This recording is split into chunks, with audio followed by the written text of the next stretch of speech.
Democrats' growing fear of a red wave in November has them taking desperate measures. They are investing heavily, Democrats that is, in MAGA-aligned primary candidates, hoping it will be easier for a Democrat to face off against a pro-Trump challenger. Good luck. Democratic groups have spent more than $20 million so far, hoping their strategy will pay off, and they have reason to fear a midterm nightmare.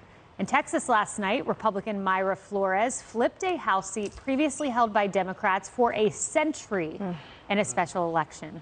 Flores handedly won the seat by almost 8 full points. She will become the first Mexican-born woman to sit in Congress. And she won the race by campaigning hard on the fact that she is the wife of a border agent and how the Rio Grande Valley is under attack at the border. To many, the border is about politics. But for me, it's about my life. I'm Mayra Flores. I was born in Burgos, Tamaulipas, Mexico.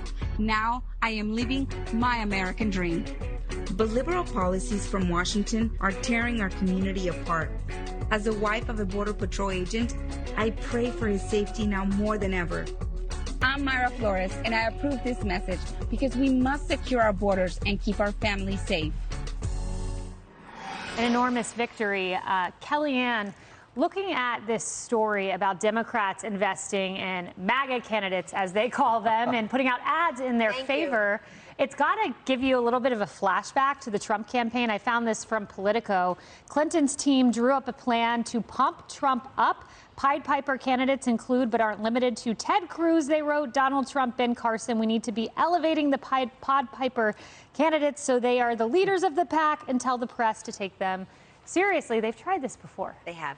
For which I sent them a big thank you note, bouquet of flowers, and a resounding historic defeat of the first female president. Thank you.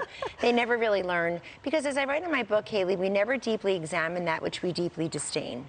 And the left has no respect for the 74 million Trump-Pence voters from 2020. They don't understand what would motivate a Mexican-born congresswoman to be a Republican, to call herself a conservative, to run overtly on border security in the border. Right. They should have seen this coming. Two quick things. The mayor of McAllen, Texas, swung Republican last fall. The RNC, where you used to work, has invested mightily in community centers all around this country, Kaylee, and it's been paying dividends. Hispanic Americans, Asian Americans, African Americans can walk into the RNC community centers and learn about the policy prescriptions. I find it amazing that the Democrats talk more about President Trump than President Biden.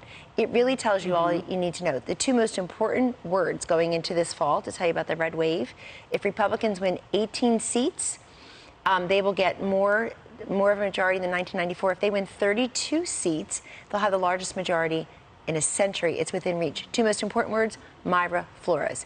It tells you how the left hasn't learned its lessons on the border, and moving forward to the fall, big wave coming. No. Absolutely. Julie, the Hispanic community is lost to Democrats at this point. To underscore Mayra Flores, absolutely the name of the day. Let's put this up. Flores is the first Mexican-born congresswoman, a Republican.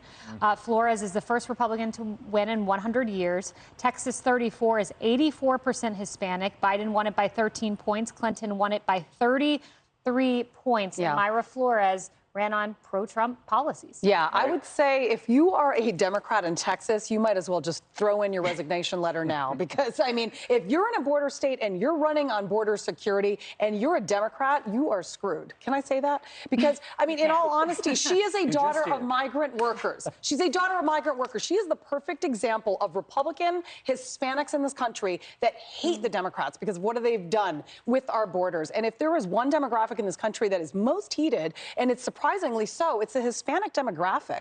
The Hispanic, and you'll know this, Kaylee, the Hispanic demographic, which, by the way, Democrats seem to think that they have their support. Oh, no, you do not. And Mayra Flores is a perfect example of how Hispanics are turning their backs on Democrats, and they're turning their backs on any politician who is soft on border security. And as we know, this administration has essentially allowed for every illegal immigrant into this country and really done very little about it. And then when border security agents do actually do something about it, which we'll talk about later, they get punished for it. So, I mean, please. But to Kellyanne's point, they mentioned President Trump, not President Biden, and they poll tested this ultra MAGA Republican, which we're told by Jen Psaki Joe Biden came up with on his own, magically. Yeah, and if we can pick your brain for a second on that. So your expertise in part is polling, and the DCCC came out recently with a poll that said when the term ultra MAGA is used, that 50% plus of independents are turned off by that. So how do we reconcile that, notwithstanding the source, with the Clinton failed strategy of 2016?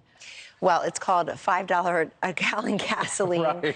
infant formula not on the shelves, and no energy independence. Putin in Ukraine, nuclear capable Iran salivating our best friend in the region, if not the world, Israel.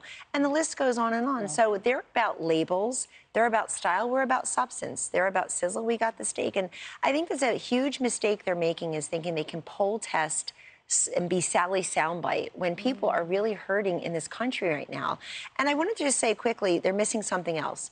They don't understand why there's a realignment going on, particularly among Hispanic Americans. Yes, it's immigration, but it's also education. Screen time is school time for 2 school years was a failed experiment. It's also religious liberty. Right.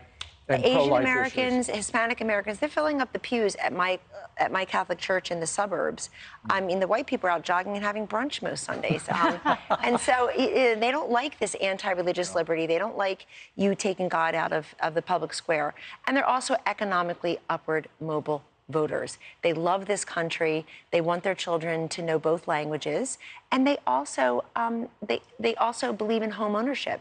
And they are, suffering under the Biden economy. The only time Biden has said much about the border is trying to prosecute people for whipping that never happened. Yes. Kamala Harris went to the border one time. She needs to study the root causes. She went to McAllen, Texas, I believe, which swung Republican, and now you've got Maya Flores there too. Yep. Absolutely. Another big takeaway last night, Tom Rice went down. He was one of 10 Democrats, or Republicans rather, who voted for President Trump's impeachment. Indeed. President Trump's rate is like 96% at this point. Well, this is a fascinating, you laid out the political landscape, Kellyanne, that we're facing. It's so volatile between inflation, gas prices, baby formula missing, and these simmering cultural issues that the Democrats created. It wasn't foisted on them. Yes. They created these brush fires. But it's fascinating to watch Nancy Pelosi and her affiliated PACs working against people who supported her attempts to impeach Donald Trump. She's now advertising against them in races, trying to jimmy the deal and fix the final runoff here by putting up more moderate candidates, or rather, she wants MAGA candidates put forward in some cases. But it's fascinating watching the Democrats bend and spend millions to try to outflank Donald Trump and his vision long before he's even announced he's running for president again. But you're right, he had a clean sweep last night. Yes, one last point, and we'll get your reaction, Kellyanne. CNN rarely has words of wisdom, but in this moment, they might have pinned why Biden's doing so poorly. How does President Biden's performance rate? Awful. I knew that was the answer. The answer is awful. I'll compare it to Carter at this point in his presidency, right? Look at the disapproval rating Joe Biden has on inflation right now. It's over 70%. Carter was not even there at this point in mid-1978. When you're doing worse than Jimmy Carter's doing in the minds of Americans on inflation, you know that they're holding you responsible. Brutal. Ouch. There it is. It's very simple. If you don't listen to voters, they leave you. And that's what's happening. He's lost independence completely. The center has cratered for Joe Biden. The other thing that wasn't in this polling, but is in all the polling that we see, which is fascinating, never happened to Bill Clinton, never happened to Barack Obama. Joe Biden's personal attributes are very poor. Cares about people like me, has a plan, is inspiring, can lead the nation, has the energy for the job. Hello. That didn't go well. And so those personal attributes that people like Bill Clinton and Barack Obama, who did take shellackings in their midterms, were able to cash in on and win re-election, gone for Joe Biden already. Yep, a lot's gone for Joe Biden. Or was it ever there? I don't know. Hey everyone, I'm Emily Campagno. Catch me and my co-hosts Harris Faulkner and Kaylee McEnany on Outnumbered every weekday at 12 p.m. Eastern, or set your DVR. Also, don't forget to subscribe to the Fox News YouTube page for daily highlights.